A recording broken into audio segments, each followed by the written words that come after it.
भावानो, खरं सांगायचा मुद्दा असा की की काय काय मुलं असतात की बाबा कसं शून्यातनं वरी जावं, पहिल्यांदा बजेटच लागते, 5 लाख रुपये लागतात, 10 लाख रुपये लागतात.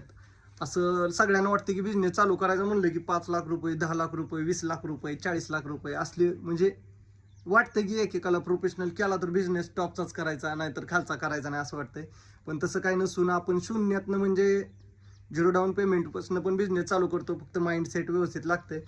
आणि तुम्हाला खरं रिअल सांगायला गेलं तर मला कोण म्हणत नव्हतं मी चांगला आहे किंवा मी धंद्यात येईल, मी असाच वाया गेलेला आहे, असं सगळे म्हणत होते. एक काळ होता की म्हणत होते आणि मला माहिती होतं की मी बी तसं राहत होतो की काम करायचं नाही, आईबापाकडून 10-15 हजार रुपये मंथली त्यांनी कमवलेले कष्टातनं ती घ्यायचे आणि इकडे इन्व्हेस्ट म्हणजे असं फालतू खर्च करायचं. फालतू म्हणजे एवढं पण फालतू करत नव्हतो की असं कुठं तर व्यायामला खर्च, इकडे खर्च तिकडे खर्च, पण त्या गोष्टीची गरज नव्हती. आपण काय गाव लेवलला होत नव्हतं ते, कारण की आपलं तेवढं बजेट पण नव्हतं, फॅमिली बॅकग्राऊंड तसा नव्हता. मग सुरुवात केली, वडिलांचा मंडपाचा धंदा होता आणि मी ठरवलं की बाबा आपल्याला मंडपातच घुसायचं आता. आता काय माघार घेऊन जमत नाही, नाहीतर आपण इथनं मायनसमध्ये गेलो तर अजून लाईफ आपली पूर्ण अशी संपल्यावर होईल नाही का, की आपल्याला उद्योगच नाही किंवा काम बी भेटणार नाही, अशा सिच्युएशनला आपण कायच करू शकत नाही. असा एक टर्निंग पॉईंट की जिथं कुठं तर आपल्याला काय तर करावं लागते. मग असं ठरवलं की आपल्याला आता मंडपाचा करायचा आहे. मंडप करत करत असे 1-2 मित्र भेटले मंडपातच. त्यांनी म्हणले, "भावा डेकोरेशन पण चालू कर, की ह्याच्यात आहे जरा मार्जिन" म्हणून. मग मी त्या दिशेकडे वळलो, की बाबा डेकोरेशन पण चालू करायचं. मग तेव्हा सुरुवात करताना पण इन्व्हेस्ट करताना प्रॉब्लेम आले, अडथळे आले. सुरुवात पण असं 2 लाख, 3 लाख, 4 लाख, 5 लाखाच्या हिशोबावर केली नाही. 1-1.5 लाख रुपयेपासून स्टार्टअप घेतला आपला आणि तिथून जी पकड पकडली, की बाबा आता सोडायचं नाही आपल्याला. इथं आपण थांबायचं नाही. मग ते सोशल मीडिया असा प्लॅटफॉर्म भेटला, नशिबानं आपल्याला साथ दिली. मग तिथं ठरवलं की आता तर आपण मायनसमध्ये जाऊ शकत नाही. अजून तर काय प्रयत्न करता येते का? अजून गाव लेवलला काय बेटर देता येतं? ही विचार करत, करत, करत, करत डेकोरेशन, डीजे, साउंड सिस्टम, कीर्तनाचं साउंड सिस्टम किंवा मंडप डेकोरेशन, मंडप ए टू झेड सगळं म्हणजे आपल्यापाशी काय नाही हा शब्द करायचाच नाही.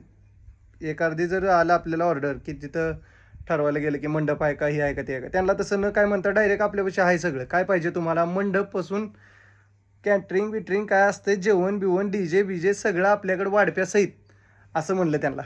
मग डेअरिंग केली. पहिली ऑर्डर घेतली. दुसऱ्या ऑर्डरला वाटलं की बाबा कुठं तर सगळ्याला घेऊन सोबत काम करताना मज्जा येते. 4 पैसे कमी राहिले तर चालतील. मग ह्या विचारात सगळे सोबत घेऊन मंडप, डेकोरेशन, साउंड सिस्टम सगळे ए टू झेड घेऊन एकदम व्यवस्थित वाटायलं आणि जिथं आपण 2 लाखाची सुरुवात केली ती कुठं तर जाऊन 4-5 लाखाला वाटायला की बाबा 4-5 लाख इन्व्हेस्ट करावे अजून. मग असं करत, करत, करत, करत म्हणजे एक चांगला माहोल तयार केला.